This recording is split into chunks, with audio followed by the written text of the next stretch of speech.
Welcome to Moss Marketing Mondays, aka the M3 Podcast. Brought to you by Moss Marketing Group, bringing you everything marketing every Monday. Stay tuned for marketing tips and tricks you can use today. The M3 Podcast, marketing knowledge to help you succeed. Let's get started. Welcome back to the M3 Podcast. This week we got the MMG crew. We got some new faces on here. We got Thomas, we got Bri, and I think the last 30 minutes we probably should have been recording. It wouldn't have been anything productive by any means, but you might have gotten a good laugh. It's fun. Yeah. So Thomas, Bri, you guys both recently just joined us at MMG, and very thankful to have both of you guys. And today I want to just kind of go over your guys' story coming up and what led you guys to MMG, what led you guys into the marketing space, what that overall story kind of looks like. And I definitely think we'll probably have some laughs with Bri's story. So we're going to start with Thomas first. Perfect. Am I going to take it away from here? Yeah, you're on. Where do we want to start? Yeah. From the beginning. Where are you Where are you from, Thomas? I'm from the thriving metropolis of Trenton, Missouri. T-Town, baby. Not a lot there, but we'll just jump into it. My start with MMG is a dirt bike background. I met Dane and Dre. Oh god, Well, that was a long time ago. I don't know, probably like 10 years old. Yeah, Probably like 10. it's probably at least there. Yep. Wow. Met him at the dirt bike track. My dad, I don't know, he thinks that he doesn't like anybody and no one likes him, but then he has a lot of friends. And it didn't take very long for him and Dirk to hit it off. And so we started hanging out with you guys a lot and just kind of went from there. It's pretty cool how paths cross back again in life, where knew Thomas as a little kid, knew him through racing and everything, and then one day I'm standing in Garrett Strong at Northwest, and Thomas was like, "What's up, man?"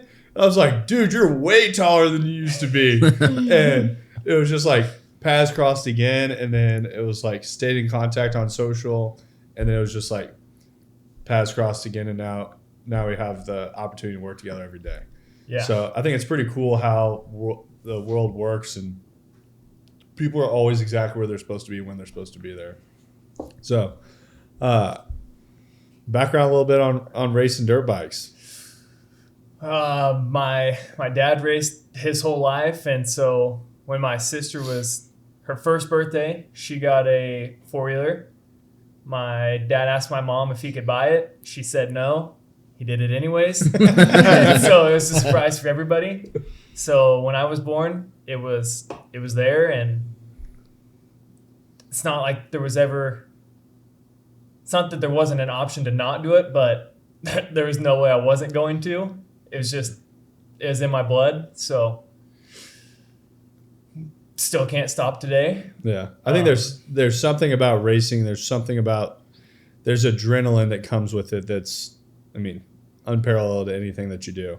Yeah, and I'm uber competitive. Yeah. There's a lot of things I'm not good at, but I'm really competitive at all of it. So dirt bikes is the one thing that eventually I was like, hey, I'm actually all right at this. So that makes it a lot more fun to compete at than ping pong. So you rode a 4-wheeler first.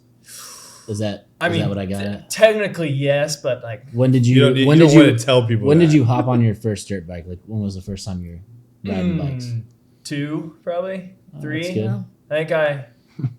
I think I was off training wheels on a bicycle before 3, and then pretty well straight to a dirt bike. And Game over for every day, yeah, whatever it took to get to one, that's what we did. Yeah, it is funny because just being skiing, like you see these like little kids fucking ripping down the mountains, like no poles, and they like look so composed, and I'm like, holy shit. And we were like talking about it on the last trip, and I'm like, well, I mean, that's kind of how it is in like other sports too, like dirt bike racing. Like kids are fucking toddlers. So it's on a machine, like they could easily hurt themselves. Like, but I think you just start picking up like balance a lot quicker. I think a lot of times, as a young kid, like I started riding. I was on a motorcycle by 4, and balance was just you learned it really quickly. And I think a lot of times in a normal sport, you're not required to have that balance like as early. Well, yeah, I mean, I watch like 5-year-olds play soccer, and it's pretty fucking hard to watch. Yeah. Or basketball. So it's like you watch that coordination that they learn, and you start seeing it on a motorcycle that you can't actually physically ride it with no balance. Like, so I have no balance unless it's on wheels. Like, you get me stand on one foot, I'm like, if they ever make me do a sobriety test, I'm failing no matter what. Just give me the breathalyzer, because I've got nothing unless it's on the wheels. Would you say that you had like raw talent, or would you say you had to work at like being good at riding? I mean, obviously I know everyone has to work, but like some people just have like a knack for it naturally, and then some people really have to put in extra work to be good. I would say natural talent got me to where I am, but like I'm not great at it, but I'm fairly decent locally. But I don't do, like in my childhood, I remember one weekend we were at a race and Dre was sitting on the sideline. Dirk said no racing that night because he hadn't practiced like twice that week or something. That was the Moss family rule. My dad's like, dude, we're like once or twice a month. Like, we're just happy to get to the race. We don't ride outside of that. Like, and there were times. The other thing too, though, I think growing up like that way racing, like you always had that enjoyment with it. Which there was points in my life that I really enjoyed riding a motorcycle, and there was points that I really hated it. And it was something that I did not want to do, but it was just like, it was the way that we were bred. But it's also, I think that carried over into life. There's a lot of times that you have to do things that you don't want to do it, but it's still just pushing through all the time. And it was one of those things that we trained all the time for. We had a full-size track in our backyard. We rode it every single day during the week. You were either practicing or you're working on bikes, getting things ready to go to the races. And it's like, once it got cold out, like most local people stopped riding, then we started traveling farther. Like, there was areas that it wasn't bad. Like, we'd be down in Texas every weekend. It was just like, it was a whole different style of like what we did. But it was like, a lot of people were like, I would have given anything to do that. I'm like, that wasn't like the most fun time. So I was like, when we were riding like locally, like weekend warrior style kind of here and there, I'm like, it was a blast. I'm like, I couldn't wait to go show up at Nobby Hill and just smoke everyone. I'm like, it was just fun. Like, you were getting the enjoyment of riding a motorcycle. And then it gets like a spot where it's not just enjoyment of riding a motorcycle anymore. I was 8 years old and I had a job. And it was just there's different ways to do it. I had that, like, obviously not to that extent, but in baseball, I had that same feeling. Like, I was playing so much, like, at a pretty higher level. And the coach is like a fucking asshole, kind of. I mean, and I just like got burnt out on it. I'm like, it was like double headers on like at least 1 or 2 nights a week, and then like a tournament every weekend. And it was just like, this is way too much. Like, I'm not enjoying the game anymore. Yeah. At that point, I think it's hard. I think it's something that with kids you have to play a fine line growing up to like teach them that work ethic. Like, if I went back and did it all again, I told my dad I wanted it the exact same way. Like, that turned me into the person I am today. But it's also like, when I stack up to people on a work ethic, like I can put it in when most people can't. But it's like, I did that for so long. I'm like, that's the norm. But it's also, I've since then got back onto motorcycles, and it's like, there's a freedom to it it's fun. The whole world turns off. Like, it's something that, and it's people that have done it are the only people that can really like relate to it. Like, I'll try to explain it to people and they're like, you've lost your marbles. Like, well, you go get on a motorcycle, and if you just go trail riding for hours, like, tell me something you can do where the whole world just like turns off. It's just you on a motorcycle doing your thing. And it's the same thing getting on a racetrack. Like, you have to be dialed in. When you're not dialed in, you're... Do you guys wear earplugs? No. So actually, when I was younger, I got like the first like this. I still have it in a storage unit. It's this non-skip MP3 player, and we'd hook it on the back of my chest protector. And we'd run wires up the back of my helmet, and I listened to like hard rock music. I'm like 7 years old out there just running laps. Like, and my dad would sit there with a stopwatch and run laps. Like, in my backyard, most people are like have a motorcycle. It's just fun to ride. But it has a whiteboard that he's riding lap times. And our backyard is just zip around one lap after another until I'd run out of gas, do it again. Wow. And it was like, yeah, whole different world. But that was like, when we first started talking, it was funny because in the office we're talking, they're like, well, how much does Thomas know about marketing? I'm like, not shit. And they're like, why are we hiring Thomas? I'm like, Thomas is going to work harder than anybody you know. I know Thomas. And I was like, I know Thomas's family. I was like, and they're people I trust. I'm like, and that there is the value to me. And then it was funny afterwards, like literally within weeks, like, dude, like, good job bringing Thomas on. Like, and it's funny how a lot of times just from the front, people are looking at a skill set that I don't see that being where the value's at. I look at Thomas from a kid all the way up. Yeah. The work that he had to put in as a child to ride at that level, to have that skill set, to do all that stuff, there's something different there. And it's like, I saw that. We can teach marketing, but it's like, you can't teach that work ethic. So I think that plays a huge factor in the growing up. Yeah, and I will say the one thing that you guys really don't even know about was we were the fun side of the dirt bikes, like November through March. Didn't look at it, didn't touch it, show up to a race, and it's like, we'll see what happens. Like, see where we're at this year. And it really wasn't until like my junior year of high school in wrestling, actually, where I'd made it to state a couple of times. I lost again. I'm pissed. And we're sitting there up in the stands, and my dad's always been good at being realistic. And he's like, you know, do you do as much work as these guys that are still out there? And I'm like, man, no. You just stabbed me in the heart. I'm like, no, you're right. And that was where it really clicked for me, where it was like, if you want to be good at something, you have to put so much more effort in it than anyone around you.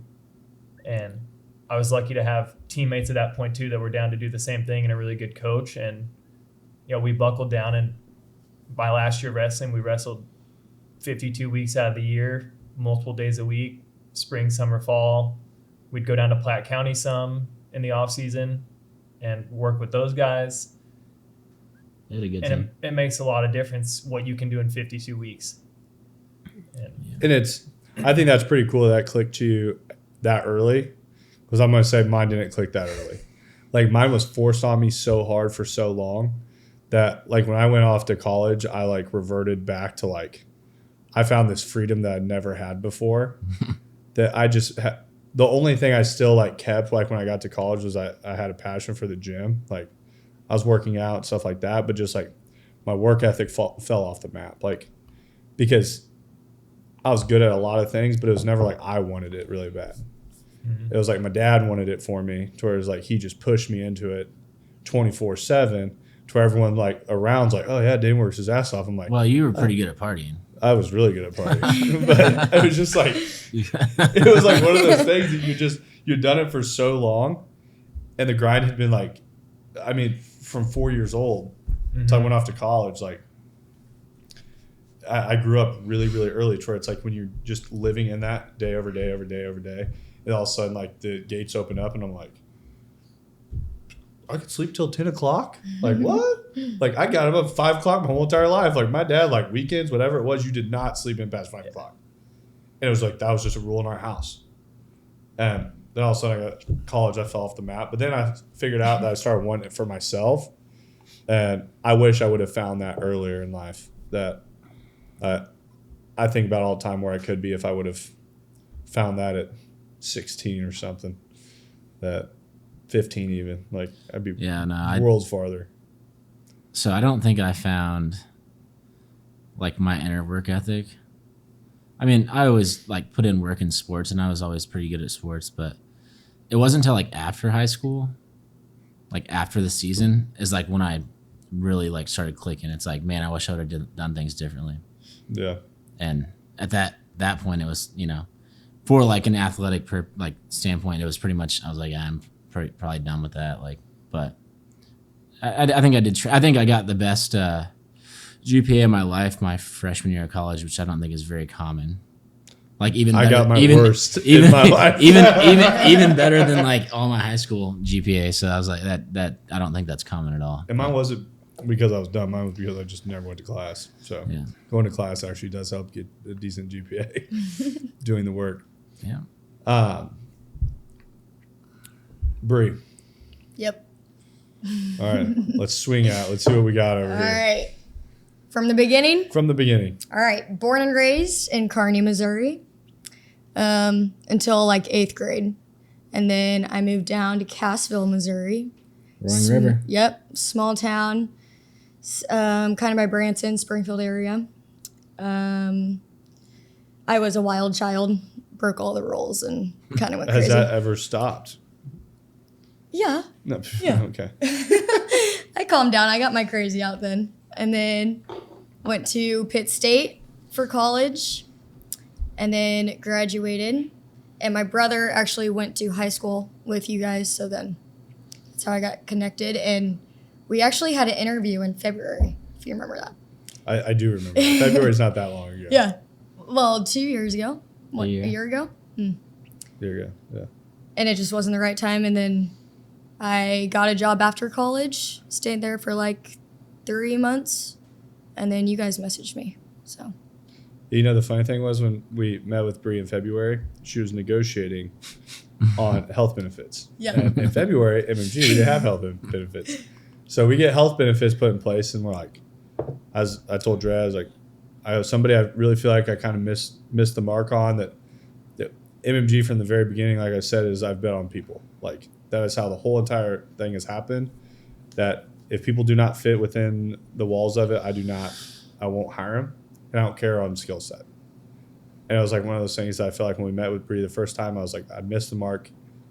I like thought about it, and I was like, I have to try to make that right. That's something that and there's a lot of people we've interviewed with I've never thought about it a day after the interview. I was just like, yep, that wasn't the person.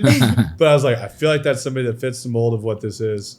And I told Dre, I was like, I need you to reach back out to her. And we go sit down for dinner at Summit, and Dalton's there, Dre's there, and we go through the whole thing. And I was like, you know what we were talking about last time? I was like, we'll match that pay, and we have full benefits now. Bri's like, all right, perfect. I don't need the benefits until I'm 26. I'm like, you don't need benefits for 4 years, and that's what we were negotiating on in February. I'm like, if that was the case, I would have hired you in February. And she's like, oh. I was like, wildest thing. I just did what my dad told me to do. Yeah. That's all. Get health insurance. So, on the marketing space, I feel like you were somebody that came our direction that, like when Thomas came our way, Thomas is like, I don't know anything about marketing. Mm-hmm. And Thomas is like, but I'll work really hard. And he goes, I want to learn it. And Thomas was sold on MMG more, I feel like, when I talked to him, that he's like, I want to be a part of what this is. And I feel like you had this much more like marketing idea. Mm-hmm.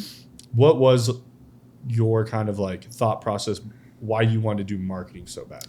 So in high school, all my favorite classes were business classes. I was in FBLA, and I don't know, I just made those classes fun with the projects. Like I made something with Abraham Lincoln. No, I made like a redesign of a jewel package, like shit like that. Like it was like in high school. Yeah, in high school, and we hung it up on the wall and everything. But so I've always wanted to do like some type of design and business, and then freshman year I just went in with marketing, and I stuck with it. And then I added management and a minor in graphic design.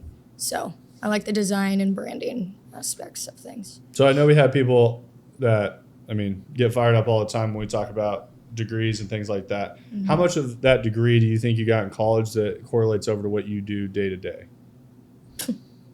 Nothing, honestly. Because whenever, like in all of my business classes, we learned a lot about like physical things and not digital at all. So then whenever I came here, like you had to flip my mind around and be like, it's all digital now. Like we're not printing at like advertisements out anymore. So, what was the question? Just like what were those like takeaways? Because I mean, we have a review now on Facebook that some dude says that I talk about degrees negatively because I don't have one myself. Like Dalton and I both have geology degrees. And I mean, we went through physics classes, we went through chemistry classes, we went through all these science classes that, yeah, we have, but we don't use that shit at all. Yeah. And then people are like, well, you could have learned a lot with a marketing degree. And I'm like, be fair, I haven't taken a marketing class, but I'm just assuming, and it's not great to assume, you should never assume, but I'm assuming that the takeaways aren't huge on what is actually being done because I've met people with marketing degrees that have zero level of education of what's happening in the space. Yeah. And you have that degree and you've taken those classes. So I just want it straight from your mouth of what you actually do in a marketing agency every day to what you learn in college. Do they correlate? The biggest takeaway probably is just like brainstorming and collaborating with others around you to come up with something. That's probably just the biggest one. And figuring it out. You think that's worth like No, 4 years? it's not. Hey, I mean, I was there too. My only class in Garrett Strong was the one where I saw you. What was your major? I don't even think I know it. Business management. Or were you taking like So a gen ed bio or something? No, I flunked out of chemistry at S&T, so I took physics, but I accidentally signed up for like the physics for science majors class. That's good. So I was in Garrett I was Strong. gonna say for that's that one that's physics not class. necessarily an easy class by any means. Dude, I lived in Garrett Strong. No, but it was better than chemistry, so I was in. But yeah, So let's back up a second back You to went Thomas. Yeah, you went to Missouri S&T. sort of for a year. I didn't know I was that. in Rolla. I didn't know that. So back up because Thomas skipped over what he did before he came to MMG. Ooh. But Bri had touched on her job. Thomas, what were you doing before you got to Moss Marketing Group? So I'll back up even one more step. Went to Ooh. Northwest, got my business degree. Told my mom I really had no interest in sitting at a desk. And she's like, well, someday when you're like 50, you may want to sit at a desk because I know the things you do to yourself, like dirt bikes and whatever else I get into. Like your body someday won't want to be working physically hard. And I was like, yeah, you're crazy. And got done with school and went the opposite direction of any business major and worked for a telecom company doing DC power work at cell towers. So we replaced equipment, changed out a lot of batteries, and went all over the place, nationwide basically, doing that for about 5 years, and realized it was cold outside in Denver in the middle of the night, and working 24 hours straight, traveling, not always that much fun, and that the desk with AC and heat, actually, that my mom mentioned, didn't sound that bad. Because that's actually sounded a lot better than I thought. It's Your weird parents how sound like smart people. it's weird how good parents are. Like they know their shit. It was funny. My dad, for the longest time, he was like, you need to learn how to use your head. And when I was younger, I'm like, dude, I can outwork everyone outside. Like, I loved working outside. Like, I just thrived on it. And it was like, once I started figuring out how to make money, like I had a landscape company, I was outside working it, and my dad's like, figure out how to use your head. I was like, Dad, I'm not very smart. I'm like, I don't feel like I'm one of the smarter guys in the room most of the time. And it was like, as it progressed, he's like, you think of things differently. He goes, you have a way that you look at things. He's like, use that. I was like, dude's on drugs. I'm like, I don't look at anything differently. I was like, if there's 6 people in the room, I'm like, at least 4 of them are smarter than me. So it was just like one of those things I never thought. And then after it's like, I got into the car space. I'm like, okay, there is some more money to be made at a desk than it was out laying stones all day. I was like, not a bad way, but I'm like, your body only lasts so long. Yeah. And the AC and the heat are kind of nice. Those days that it's snowing outside sitting in the heat, not a bad gig. But I'm still sitting here trying to think of anything that translates to my job now. I don't have a lot. It could just be we just don't know how to run a marketing company. There's that side too. No. I feel like there's, at the bachelor level, I mean, what we did obviously would translate if we wanted to pursue that route, and pre-med and pre-law, those kind of things. But outside of that, and I'm sure there's others that I'm missing, but general degrees. I think I could be completely wrong about this, but I think employers just like to see that someone was committed for 4 years to do something. Yeah. It's not necessarily what you learn. It's like you're did it. letting them know that you can commit and like put the effort in to get the degree. Yeah. I could be completely wrong. It could be, If I could go back to college and like redo it, I've told Madison multiple times, like, and I had to, I'm not saying redo like what college gave me as like friendships and things like that, but if I could redo like an actual degree, I would have went pre-law to go law, because I think that's something that's like you can utilize that a lot. Yeah, I mean, in business world, like knowing Yeah, those for things sure. and just being, I feel like that gives you a leg up in a room a lot of times. and just having that world education. knowledge too. I feel like Yeah. it's, That's one thing. It's like out of everything we do, the one thing that I feel like we wrap our head around a lot ends up being like contracts, different things like that. Just with inside our walls, not even like contracts with clients, but like there's just so much of that law side that I think gets so technical that can actually keep a business out of the weeds a lot of times, knowing that. How many law classes did you guys have? I had didn't zero. take any. Zero? I didn't take a law class, but I'm We just were saying science like majors. So. I'm just saying I know, something same. I feel like I could have used in today's world more. Yeah. Would like, you- I took one. Did you guys take like business and ethics or some shit like Business that? law. Business law, legal and social. legal and social. which I feel like in those classes, do they actually like, do you learn the law real well, or is it more of just like, hey, make sure you avoid these kind of things? We had to learn like the amendments and everything. I don't want to be wrong, but I'm pretty sure the professor liked Diet Coke. That was what everything we learned had to do with It was, him and his wife, and he's drinking Diet Coke. so he basically just had one analogy for everything. Just like one. Use the same one yeah. for every That's- situation. Love that. So yeah. I remember the Diet Coke part. Yeah, whack. But Bri, what would you say your favorite thing so far? Actually, before we get onto that, what would you say one thing that you would like to see done differently in the way that we do things would be? That's a hard question. Hot seat.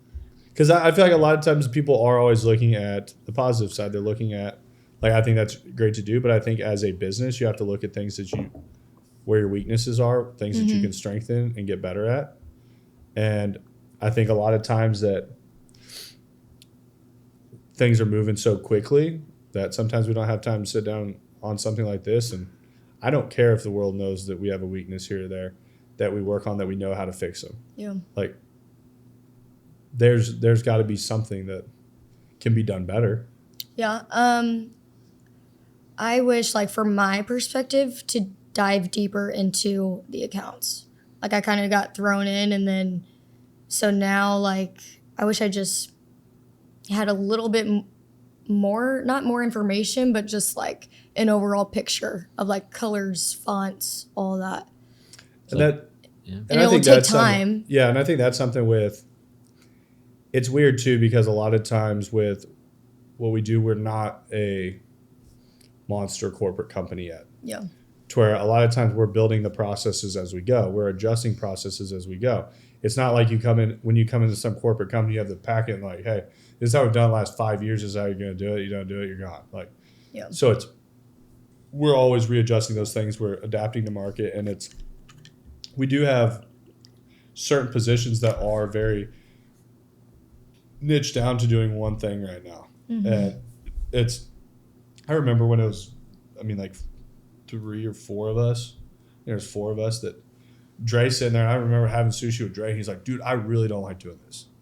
I'm like, and he's out taking photos every day, and I know it sucked. Like, he was doing it 5 days a week. I know it wasn't fun. And he's like, dude, I really don't want to do this. I told him, I was like, dude, I know, but I'm telling you there's light at the end of the tunnel. I was like, this is what it's going to take from us to get to this stepping stone to the next one, to be able to grow out of not having to do those photos. And once we get out of doing those photos, then you could pull back into the marketing side, and then we can adjust things. But I was like, this is what it takes to get there. I was like, please trust me. He's like, all right, I got it. Because it's hard sometimes when you're at that spot that's like, okay, I'm just doing this. I want to be doing all this, where like Dalton's on Google ads, working on social ads, working on all that's like the next deep dive spot for where you're at, And I know Thomas is getting into that side too, but it's like you'll keep deep diving more and more as we scale, because there's going to be more people that have to learn it that are going to be further down line than you. So it's just something that I probably need to do a better job at relaying that to everyone, of just like, hey, that is like kind of the spot of where we're at. And I was decent at when there was a very few of us in the basement, that I'm like, hey, this is not going to be fun for a little while. But it's just not giving that false pretext of like, this is what it's always going to look like. Yeah. I do agree with what you're saying too. Like, you know, with the spot that we're at, and like, you know, sometimes like we kind of are creating those like brand guidelines for the company at times, because sometimes, you know, we work with smaller companies, but I think it would be beneficial for us moving forward and in the long run to have like, you know, and we have kind of done it in the past. We just kind of, you know, it's one of those things where you get busy and then that's just one thing that gets overlooked. Like we don't create the brand guideline packet overall, you know. And I think we have things, like, but we'll do it on some companies that have a lot of hands in it, but then there's also certain companies that are just kind of handled by certain people, and they've just always kind of been handled by those people, that those people just know how that company runs.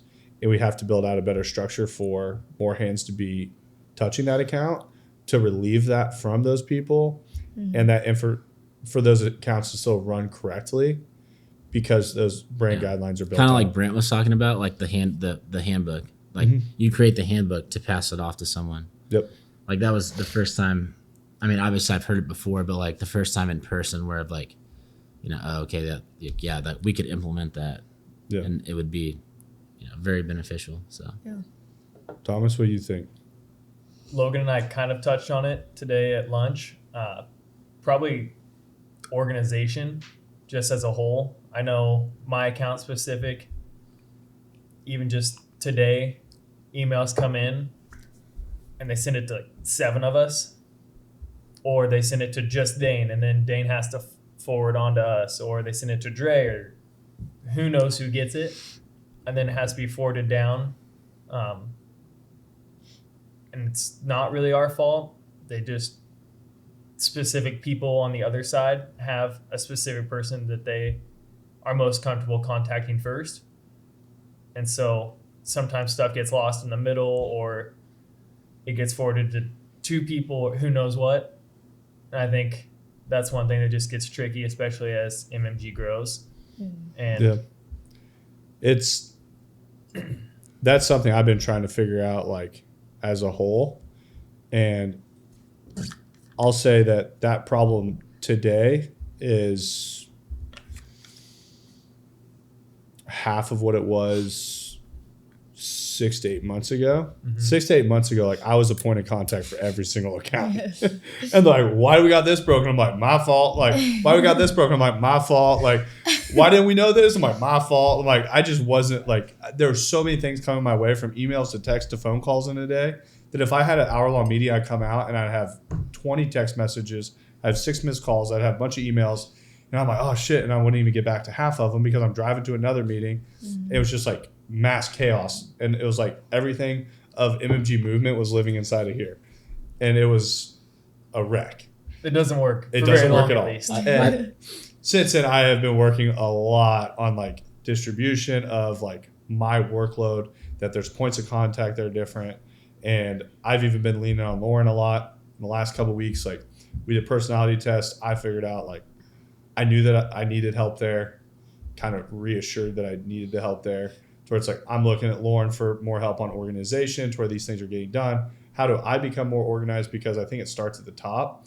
If the top, I'm organized in my own personal way, but it doesn't mean it works for everyone else.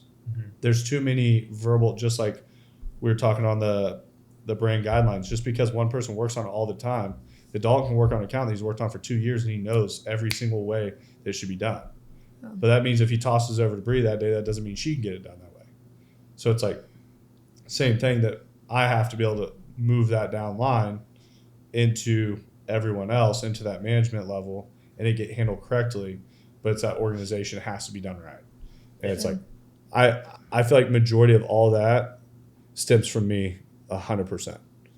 Like, I wouldn't say that, but what I would say is I think we've been talking about, and both of you guys kind of like the organization and communication, like that was one thing. And we've been talking about this for so long, right? oh yeah. And of course we've been making strides in it, but I think that's just something that takes time as you grow, like finding those best processes, because I mean, for all of us, it's pretty much brand new. Like none of us have ever done anything like this before. So it's like a learning curve, all the time, but feedback is always good. And it's not bad sure. by any means. It's just one of those things that I'm sure when it was 10 accounts, it was fine. Yeah, everything goes through Dane, gets dispersed to the right spot. Oh, well, now it's 50 or now it's 100 accounts. And all of a sudden it's like, oh, this is a problem. Yeah. Yeah. And now all you can really do is as you onboard new accounts, here's who you contact. It gets dispersed from there and it just spreads out. But yeah, it's one of those things there's a book called Scaling Up, and when I read that book, it talked about complexity, about how fast complexity multiplies when hiring people. Mm-hmm. That they talk about when you're at 1 to 2 people, that complexity isn't that bad because of communication, and you can communicate on the organization stuff. You can communicate really easy. Then it gets to 4, you can still communicate within 4, but it's like now the volume of people that we're at, communication looks completely different. I can't sit down personally with every single person every day and see exactly where they're at with everything that they're doing. Like there comes to a point where that doesn't work, and then I'm sitting there like reading this book, and then I'm like, whoa, okay, I don't know how to fix this. I'm like, I get it, it's a problem. And then I'm reading Traction when I'm down in Mexico, sitting on the beach, and it dawns on me, and it's like you have to build a leadership team that then starts taking everything off of your plate that you have to be able to offload, and it's like you have to do that. So literally, like, I'm in Mexico texting, like, MMG leadership group. And I'm like, I message you all, and then I'm like, this is what we're doing. I'm like, I'm reading this book, and I'm like doing it like line by line. But it's like taking those steps to doing those things. I'm like, but it's funny how fast, like, I look at companies that are in mass chaos and they do nothing to fix it. They just come and live in that mass chaos every day. Mm-hmm.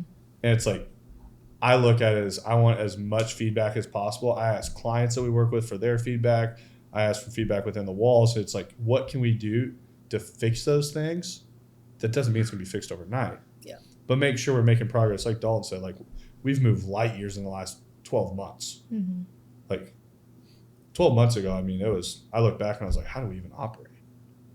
And it's like, we're going to look back 12 months from now and be like, dude, how were we even getting by then? Like, what were we doing? It's like, and then we're going to, 5 years from now, we're going to look back at this time like. But I think that's always evolving. Like, as you get better, as you grow older, as you get more knowledge, it's always like, man, like I said earlier today with the complacency thing, like, once you think you have it all figured out, that's when you're wrong. You don't. Yeah. Like, you never have it all figured out. Things are always changing. You always have to be adapting, overcoming. So I think we've made strides, but I definitely think we definitely have more work to do in that department.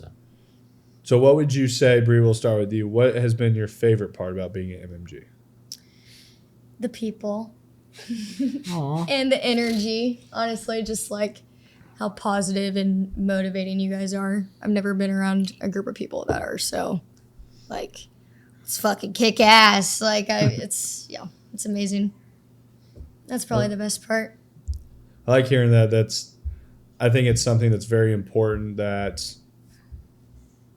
once again, focusing on growth all the time. I think I'm not going to say like I came out of college and I was just growth. Like, I went in a very comfortable spot. Mm-hmm.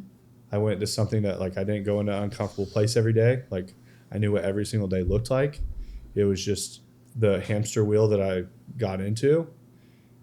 And then MMG was like stepping out and doing something different. And I figured out really quickly how to get back to a comfortable spot. Mm-hmm. And I sat there for a while. And then it was like, at that comfortable place, I couldn't change enough lives that I wanted to. So it's like, I knew I was going to have to go into an uncomfortable place to scale this to what I believe it's supposed to be. And with that, it makes it to where we can change a lot of lives in business. And can change a lot of people's lives within the walls of MMG. And I don't think enough people go to work and have that push and energy to better themselves every single day. I don't think most employers try to push people on to the next level. They don't try to elevate them because they know that they put a runway in front of them that ends. If they push them to the end of it, then that's the end of the line. As somebody that I want the best for everyone around me, and it's like, let people continue to grow.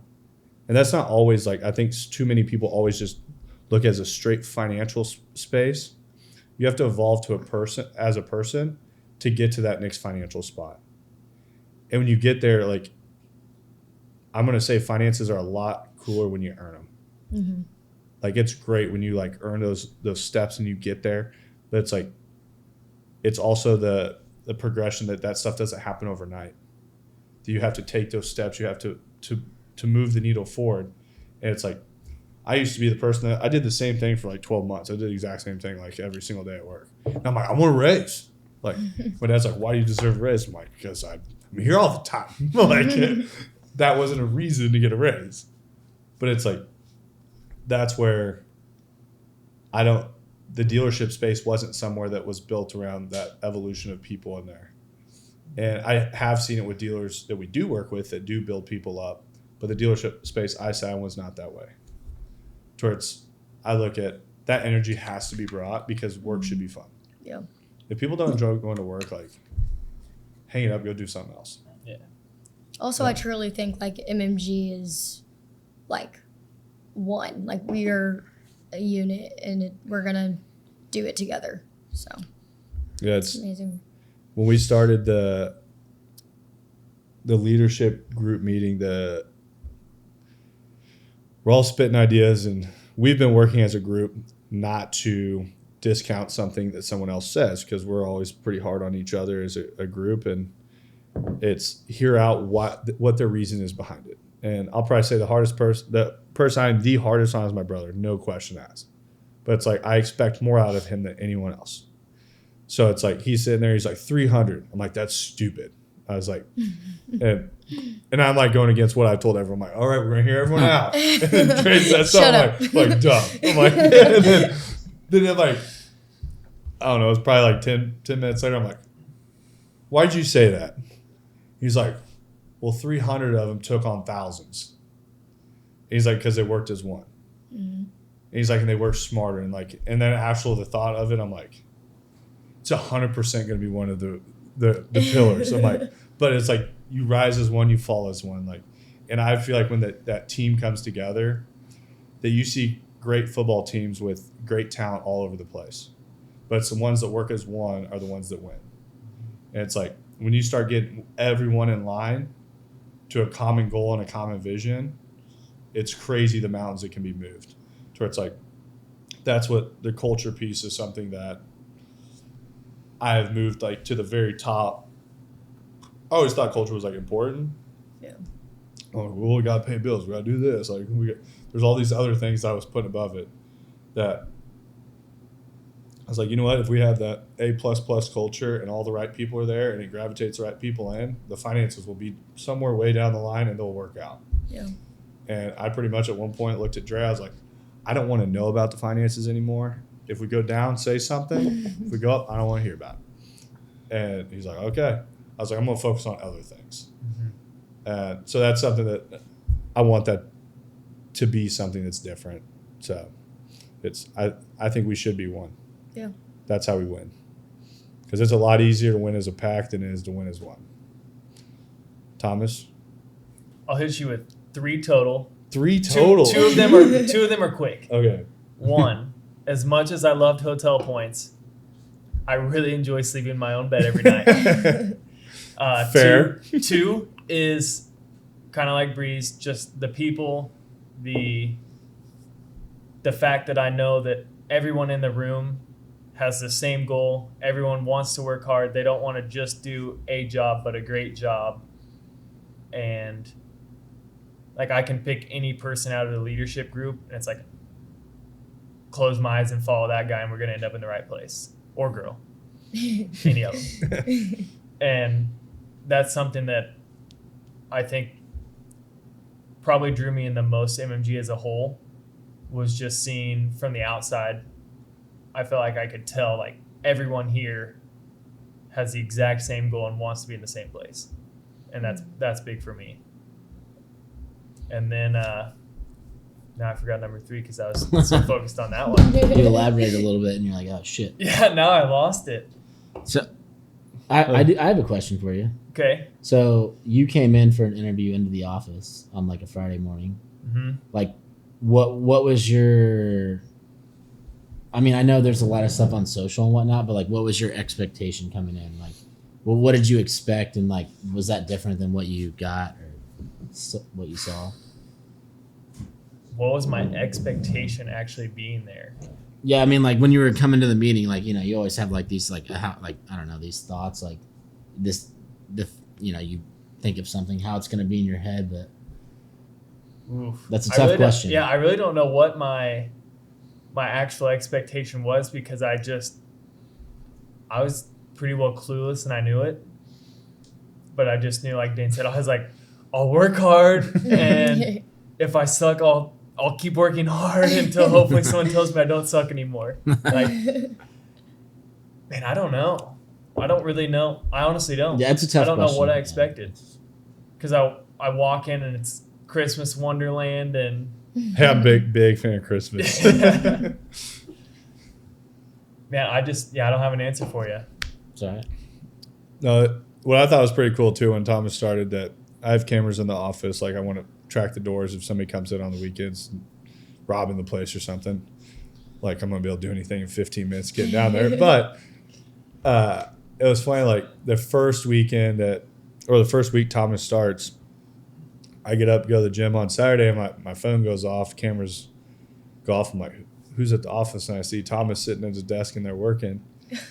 And it was funny. I think it was like the second or third week. Ricky had texted me, and he goes, you know what? You did good with Thomas. And he's like, thanks, Ricky. he goes, I had a conversation with him in the office, and he was in there when no one else was, and he's like, I may not be as fast as everyone else, but I'll work and I'll put in the time to make sure it's still done. But it's like, I think that's the difference of the people that we have around us is I feel like there's a lot of companies that have people that the job's not always done. And it's like brings a lot of stress higher up the totem pole, that there's owners that stress about things getting done. There's management that gets stressed. And it's like, you know, if you send little Timmy out there that at 5 o'clock he's done, regardless if the job's done. And then you're gonna have a client that's pissed because he only works till 5. And it's like those people are ones out there that point fingers and they want everything, but they never put in the work. But then it's like there's been times in my life that I didn't know the car business, and I sat at home every single night reading books on how to sell cars. Mm-hmm. And then it's like I sat at home reading about how to become good at finance. I read books on how to figure out marketing. And I've sat in bed at night listening to LinkedIn learning. Like, it's putting in that time that makes the difference, that I don't think a lot of people have that, like, it factor. That in the office, if I know we give Bri a job that needs to be done by Friday, it may be something that's feasible to get done in a 40-hour work week. It may totally not be, but I know it gets done. And it's like just having those correct players that's a crucial piece of the puzzle. And I feel like you guys have filled those spots really well.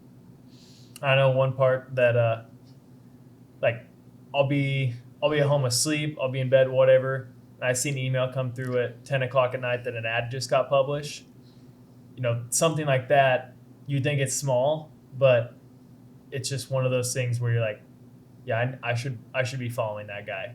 Like, yeah. I was working late on days, whatever, it's fine.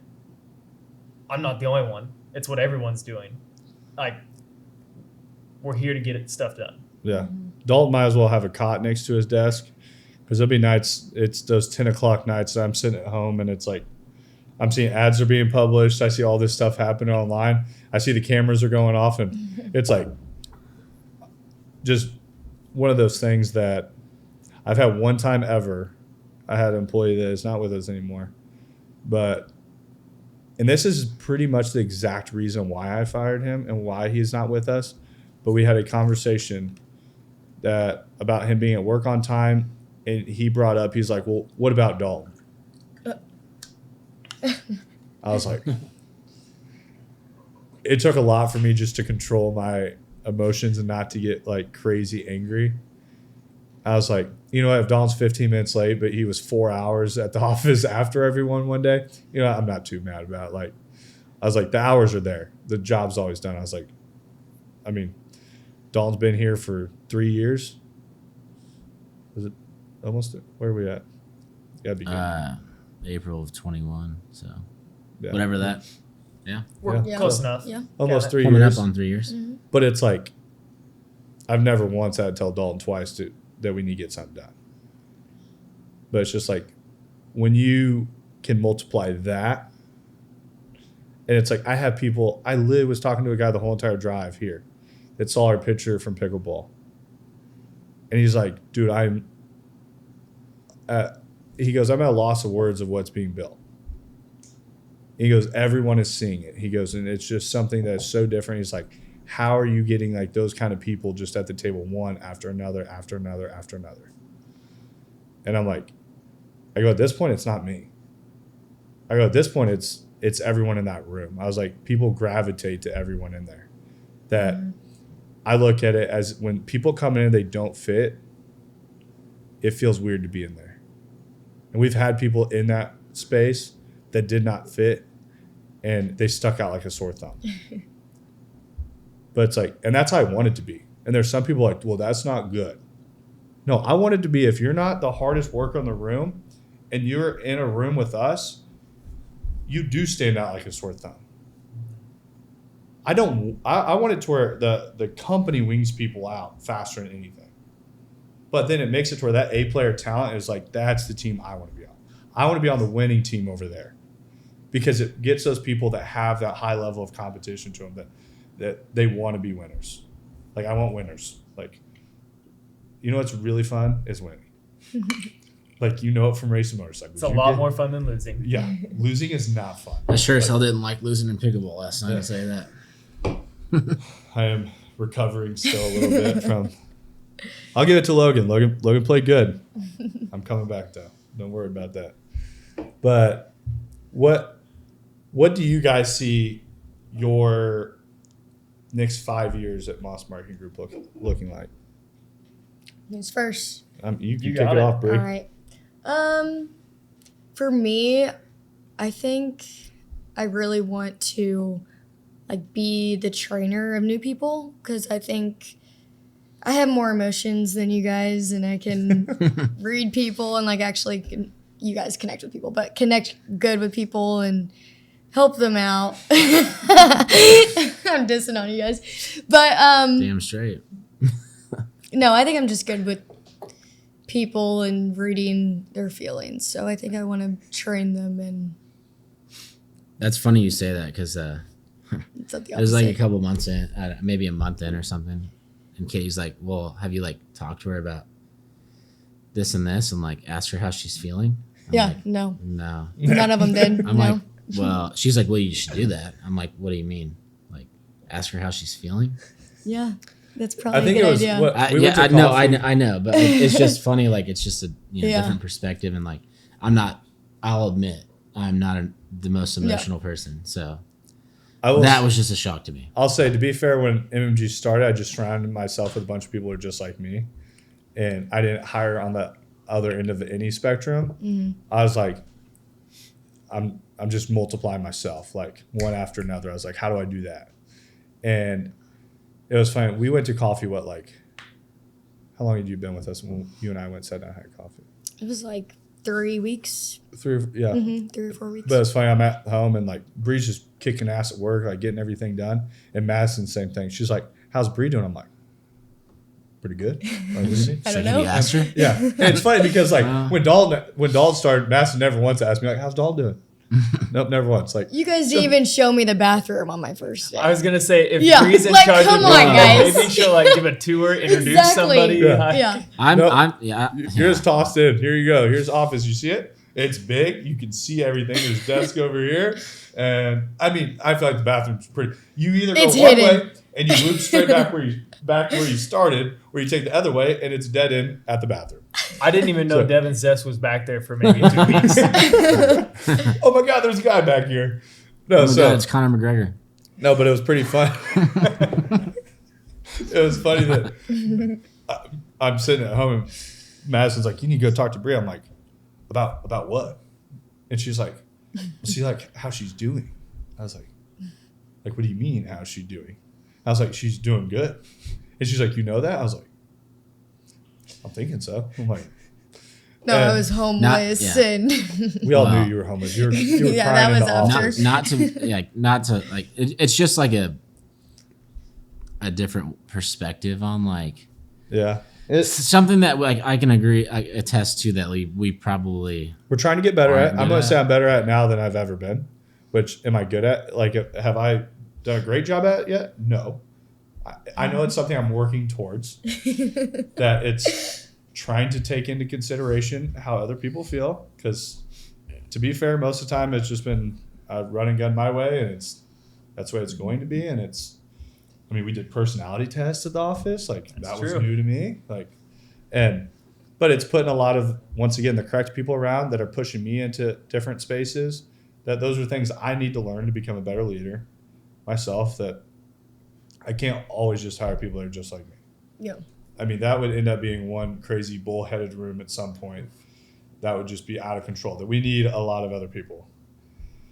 And with that comes learning on how to listen to other people and how to take in their ideas into consideration and just diversity in different trains of thought. I will say I've came a long way that like when we can put everyone in a room for ideas, it's crazy that I'll have like this much of an idea. I'm like, this is how we're doing it.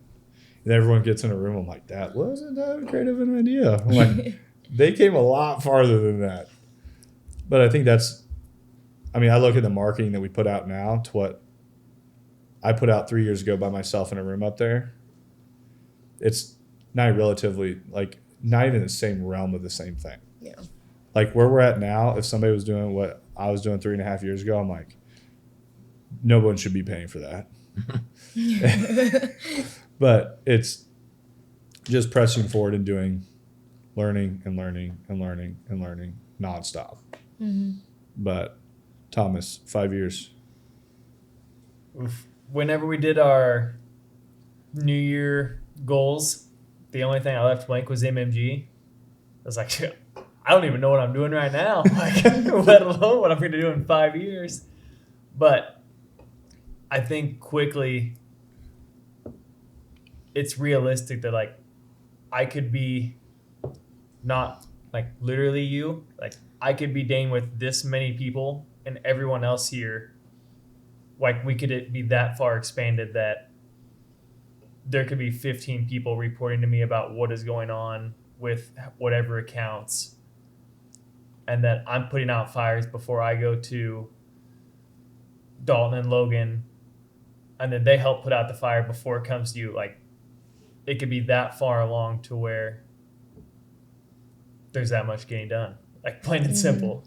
Yeah, that's one thing that I have actually struggled with probably the most since I've started this is judging where we're going to be.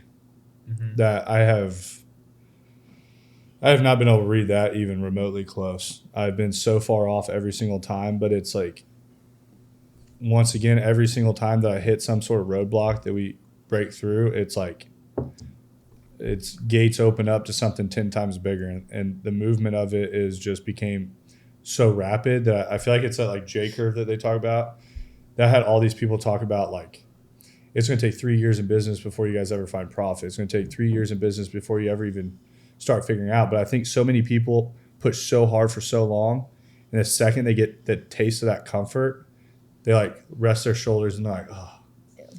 Like, I feel like that 3 years we hit that mark, and I'm like, all right, we're at the starting line. Let's go. I'm like, this is what we've been training for. This is what we've been getting ready for. Private jet.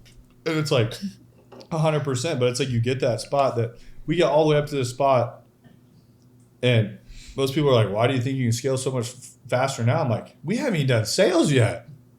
Yeah. Yeah. I was like, we've just built this organically off of everything that we do. I'm like, we haven't implemented, like every marketing agency has salespeople galore everywhere. I was like, we don't even have a salesperson. We just hired our first 2 salespeople. I'm like, and then we're running ads now that we haven't put a bunch of money at ads. We put them here and there whenever we needed to bring an extra account or 2. But it was just like a supplementing account. It was like, so it was the change of what we're doing now is about to become so big, so fast. But now we have processes in place.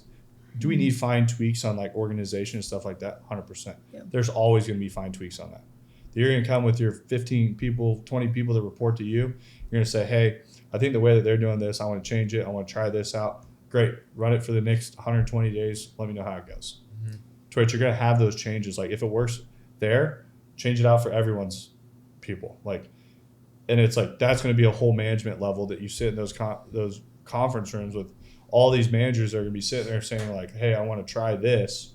All right, pick a team, run it, see if they're more productive than this team running it that way. If they're getting more done doing it that way, then great. Implement it across the whole company.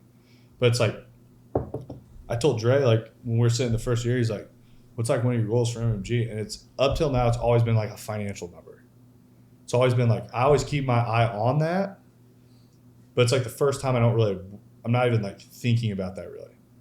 Like when I stopped thinking about it was crazy how it changed. Now I'm thinking of like, I want to hire 52 more people this year. Like my goal is to hire a person every single, like I want a person that is for every week of the year. Like where we would be if we hired that many people. I'm already looking at more space. Like, and people are like, well, you haven't filled up the space right now. But I'm like, you better be playing ahead. It feels full, especially if we want to have the ping pong table. Tom's is like, it's full. But it's like, we're getting there and it's like, I mean, we have 2 more appointments this week for 2 more marketing people. We have another content guy lined up to come.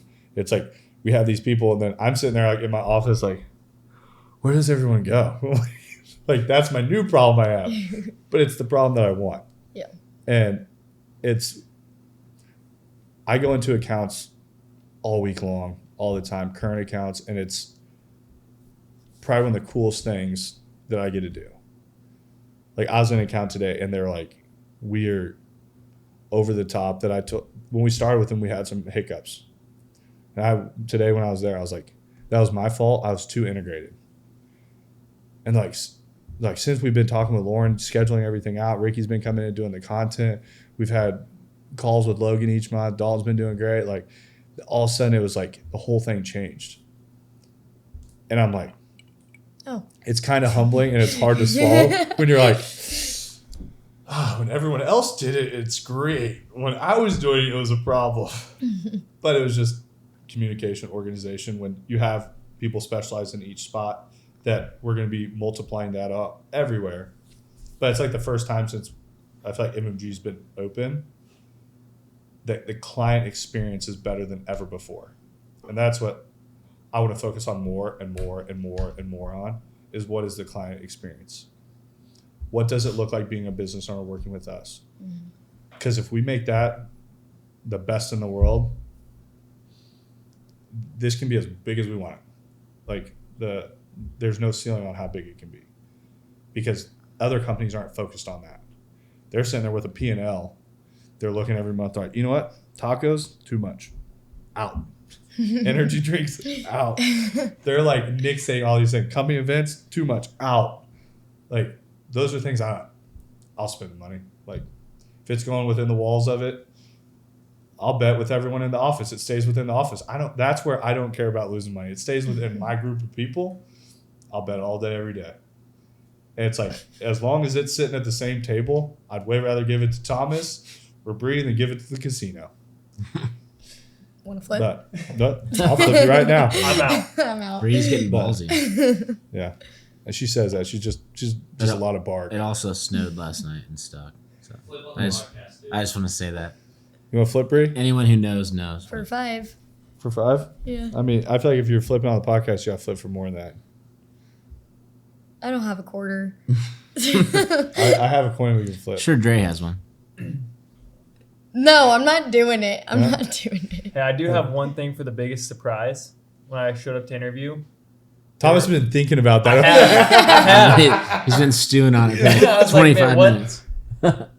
From the outside, I knew like the faces that are always on social media, especially before a lot more group stuff's going down. I walk in, I was like, oh, there's quite a few people in here. And then I start like, all right, here's your desk. And then the next day, like, oh yeah, there's another guy coming in today. He's starting. And then like, oh, Bri just started pretty recently, and Caden and Jack. And I was like, oh man. And then there's more sales guys coming in, and then I was like, holy cow. Like It's like, oh, there's things moving here. I will say at one, I got a little out of control on growth at one point. That I did try to hire on skill for a small period of time, and when we weren't focusing as much on our culture and that side of it, we weren't getting the talent reaching out to us like we are now. And it was, I was like, we need help.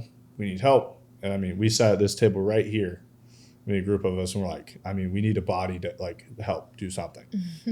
And it was a lot of the wrong people. And we put multiple people in that office that were not right, that did not share our core values of who we are, that did not do things correctly, that do not have the same morals that we have. And it was like, we weaned them out really quickly. And it was like, we pretty much sat down and we're like, if we're going to put people within this room, they're going to represent what MMG is. Mm-hmm. And I mean, we had a lot of really long talks, a lot of arguments, a lot of things that need to happen in a company that I think a lot of people avoid, and they just let something like that go by the wayside. That we kind of, I think a lot of companies will do that for like years, and that'll be over a span of like 5 years that they're like, oh, well, we had a bunch of people come in that we had to kind of do some. Luckily, we saw it so quick that we're like, these are the people that don't align with us, clean house, put the right people in, because we didn't have a team at one point. At one point, we had like this group, and then we had these like just lone rangers over here that no matter what you invited them to, they never showed up. No matter what happened, they weren't there. Like within the walls, like it was very divided. My fault. Like once again, it was I hired the wrong people. I read people wrong. I'll take 100% blame for that. But now we're sitting at a completely different spot. But it's now we have, I think right now I'm getting like 2 to 3 messages a day. People that want to come work for us. And at one point I was like, I'll filter all of them. Now it's just like forward. I'm like, if you like someone, bring them to me. Forward. But the game's different now. And it's crazy how 6 months it can change so quickly. Mm-hmm. But it was, once again, I'm not scared to hire people. I'm not scared to bring people in. I'll figure out how it all works. But now it's just the right people. If we have 5 people come to us this week that are all correct, we'll hire all 5 of them. And I think that's where businesses are so different. It's like, well, we don't have, like, we'll go find the work. We'll get the work, 100%. We have the right people sitting at the table. When I hired Ricky and Lauren, Madison looked at me like I was crazy. I sat down at sushi with them and I was like, I think they're both coming on to MMG. And she's like, you guys don't have enough work. I was like, I know, but they're great. And she's like, I get that, but you need to have the work. I was like, well, we'll find that. I was like, I don't want to miss, like, that was like the same thing with Bri. Like, I felt like I missed something there. Like, when I talked with Thomas, like, it was just right. Like, Dalton was right. Like, met Jack was right. When I met Logan, it was right. Like, everything has just been right. But there are certain people that were there that, like, I didn't have that same feeling. And, like, yeah, they're getting work done, but the gut feeling's not there. Yeah. And I think Dre was upset that you didn't mention him in that. Oh, and Dre. But, I mean, I think I just texted Dre. Was like, hey, you want to come do this with me? And, like, we're actually, I'm getting work, so we could do it. But, no, We had our loan officer license at that point. Yeah, we could sling home loans too. but very, very, very much enjoy having both of you guys at the table. It means a lot to me. I think it means a lot to everyone that is inside of MMG. I think you guys are great representatives of what the brand is and who we are. Wait. Cheesing ear to ear. Got something to say. No, I just... Suzuki! But sometimes Bri will just start spatting off random words in the office. Or just laugh out of nowhere. Yeah, I make you guys laugh. You That guys actually- seem that down you so did. that I make you guys laugh. That you did. I'm actually pretty surprised Bri has kept it as calm as she has on this podcast. I'm actually quite amazed. It was From that how like it started 2 minutes before, we yeah, started. it definitely. I know before the podcast, I didn't know if we were even going to be able to air whatever we did tonight. So, It's serious talk. yeah. But he's like, I wish it was more fun. Yeah. But Can you tell a joke or something? I already told you, Jake, before the podcast started. But You didn't I think couldn't it was even funny? get through the joke Yeah. while she was laughing. she was laughing, you just talking about it. But, Thomas, any final thoughts? Oh man, I feel like I've burned through all my comments for the night. Oh, he's out. He's out. You could have just said, no, I don't have any final thoughts. I don't have any final thoughts. Bri. I want to say that that I think we truly have something special. Like the trust and the work ethic and the motivation, like it's unmatched. So I'm excited to see where we go. Only direction's up. Damn right. We either take it to the moon or we take it to the bottom of the sea. Those are the only two directions we go. You ain't coasting. Yeah. Any final thoughts from you, Dalton? I mean, I guess it would just be directed towards Bri and Thomas. I mean, you know, I'm really glad to have you guys here, and I think you guys have been a great fit, and I think the sky's the limit. So I appreciate what you guys do and how you guys do it, and let's keep rolling. So Bri said you need to take her feelings into consideration more. Yeah. I'm happy to get Hey, to Ask me if my- I'm okay every now and then. I'm just I'm still not good at that. No, you And guys are. Katie asked me to ask you that a lot. And I just- Yeah. When I had a meltdown, you guys just in work. No, I came over. I told you Well, to stop crying. All of you guys will were. say, we are. Hey, you know, never mind. I literally told Bri, I was like, stop crying in the office. I was like, nothing's that big of a deal. And she's like, I lost my house. I was homeless, everyone. I was like, you can find another house. And then I'm going through the same thing with the office where I was dealing with landlord She stuff. spat it right back at you. I know. And I was like, this She is really dished- pissed me off. She's like, it's just office space. There's nothing that big. Yeah. You just find more. I gained a lot of respect from Bri. That she just dished it right back towards you. She's like, Oh, I "Here know you it's go, coming pal." straight back, which Oh, yeah. I expect it. Trust me, I do not play a game where it's slinging one direction. I know it's coming back, so I'm not scared of it. You just fed her a beer, and it was fine. Yeah. Yeah. Yeah. She's crying. She's like, can I drink a Busch Light at 9:30 in the morning? I mean, maybe. I don't even think Like, she likes Busch Light either. No. I do. I love Busch Light. Should have asked her if she liked it too. I mean, Yeah. I haven't asked her. Yeah. that. You just Quit haven't asked enough assuming. questions, Dalton. Don't assume that I'm okay. Yeah. Oh man. All right. Once again, thank you guys for coming on the podcast. First podcast appearance. Yeah. Thank you, Dalton. And you'll see us again next week. Peace. Enjoyed having you guys. Thanks for listening to the M3 Podcast. Be sure to subscribe so you don't miss the next episode.